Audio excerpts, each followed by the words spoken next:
Oh, hi there. Oh, hi. How are you? So, something I hear a lot about from different artists that are starting to come up and they're starting to learn about studying and trying to improve their art and get into some sort of a study regiment or process for them to start improving their art and get closer to the type of art that they want to try and make. I hear a lot of the times these artists will end up sort of saying like, oh, I feel like I'm not improving.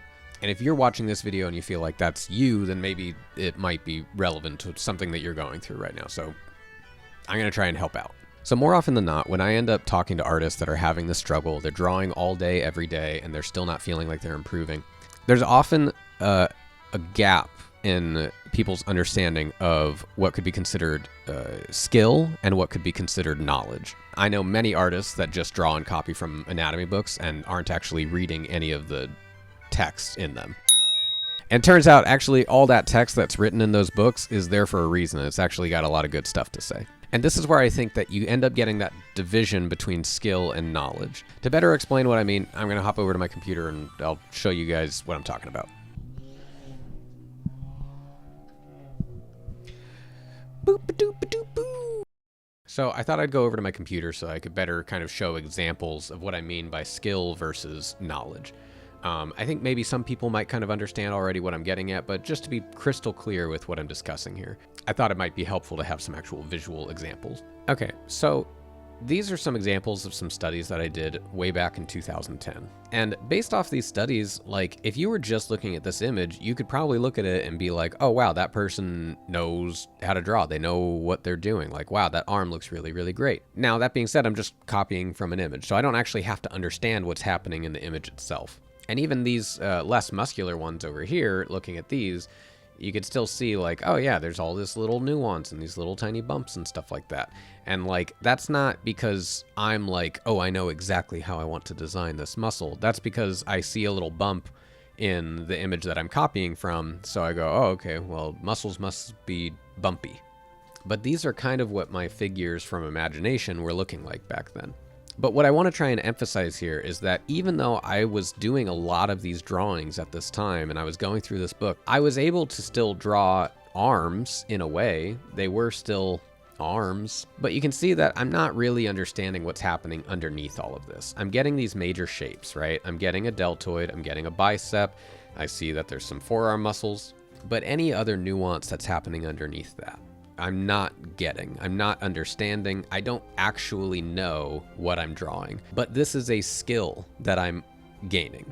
That's why I wrote skill right there. So that's what I mean. This is the skill part, not the knowledge part. That's not that part. It's this part right here. It's skill. And you might be kind of scratching your head at that, like, oh, well, why is that skill if I'm saying that I'm not skilled when I'm doing this? And the reason I'm saying that is because it's not like it's not worth me doing this. Me copying all of these arms, I definitely was learning how to do something. I was learning some of these shapes. I was internalizing some of these shapes and patterns that I was seeing in anatomy, and I was clearly able to replicate those to an extent, but I wasn't actually learning any technical knowledge. Compare those studies to the studies that I started doing here in 2013. I started drawing from the same anatomy books that I was drawing from, but this time, what a shocker, I actually was reading the book. Whoa. Not only was I reading the book, but I also was writing notes down. Wow. And that is probably the fastest way that I've ever learned. But what I think is interesting is a lot of these notes weren't just notes directly from the book. You have to write the thing that you're seeing in your own words. It's not just enough for me to write down these little measurement markings and write down like, oh, hair, brow, nose, etc.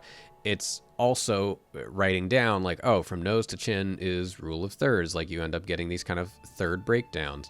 Hairline to brow, brow to nose, nose to chin is in thirds. Eyes are halfway point of the head, like little things like that. And so you can see after doing, 5 different male actor faces, I'm just taking a bunch of notes. The notes don't even have to be like facts, right? It doesn't have to be anything real, right? I said like bottom eyelids very prominent. That doesn't make any sense.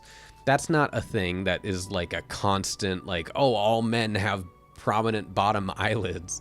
The thing is that I don't know. And so what I'm doing by writing these sort of frantic notes is I'm desperately trying to find patterns.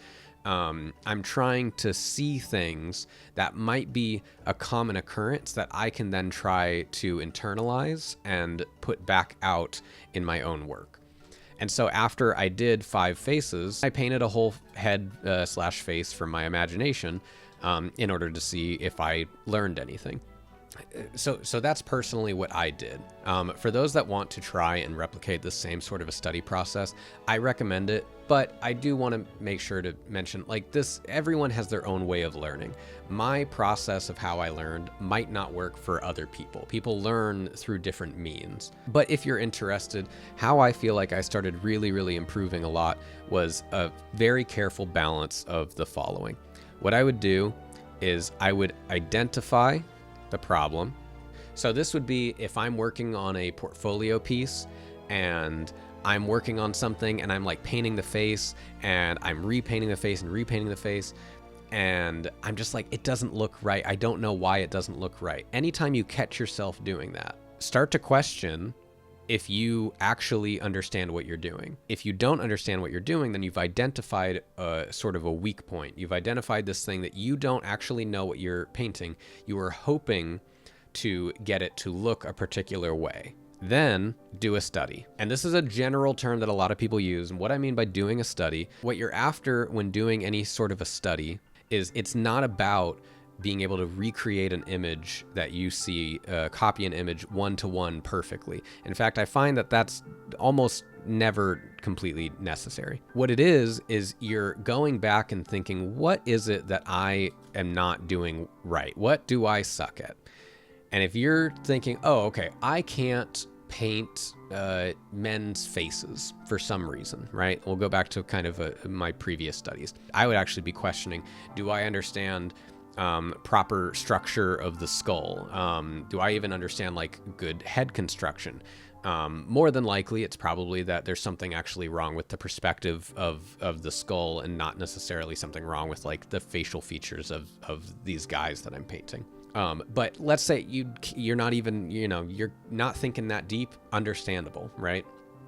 Just focus on the thing that you think is wrong. You're just thinking, I can't draw this dude's face for some reason.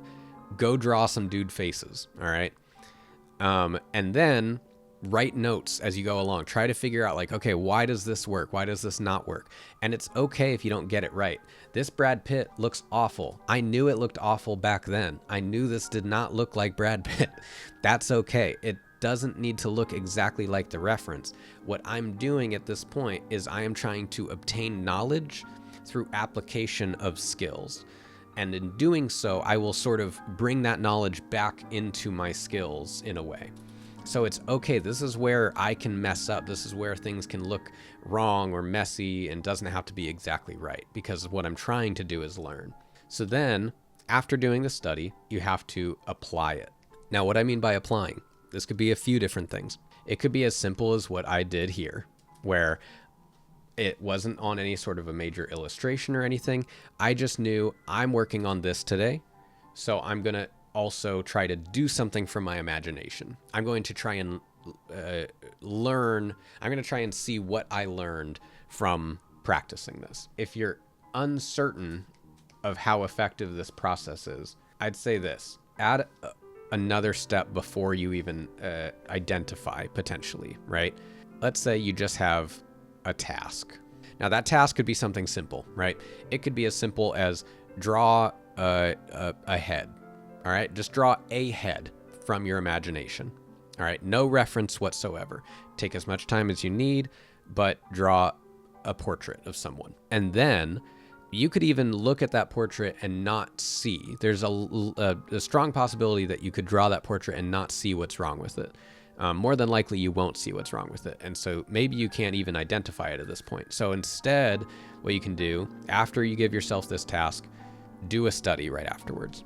And then, after doing the study, after that, directly apply it. And you apply it by doing the exact same thing you did before. All right, so go back, do the task after you've done the study, and this time apply what you just studied.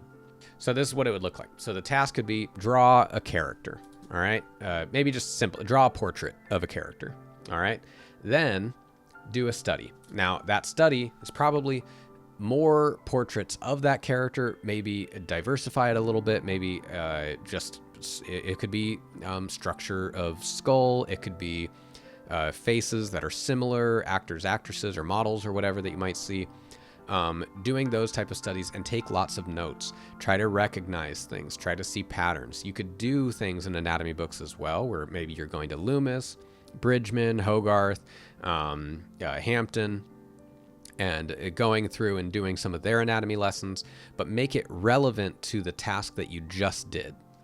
Then apply. And that application is the same thing that you did for the task. So if this is portrait, then do studies, then portrait.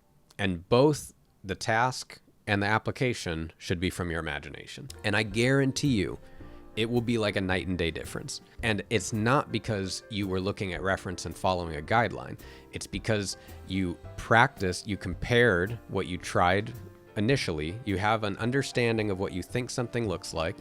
Then you compare it to the world. You see your mistakes. You internalize the fact that you made these mistakes, that you overcompensated for something. You made the cheekbones too large, the eyes too big, whatever. And then you go back and you try to fix those things the second time around. This is something that you could implement in your day-to-day if you have, an hour and a half to 2 hours to draw every day, and you will see a huge improvement. Hopefully you found this useful. Hopefully you found this lesson informative. If not, yell at me. I'm sure you will. And please, if you do this method, let me know in the comments. Let me know how it turned out, what your progress was like. I'd love to hear about it.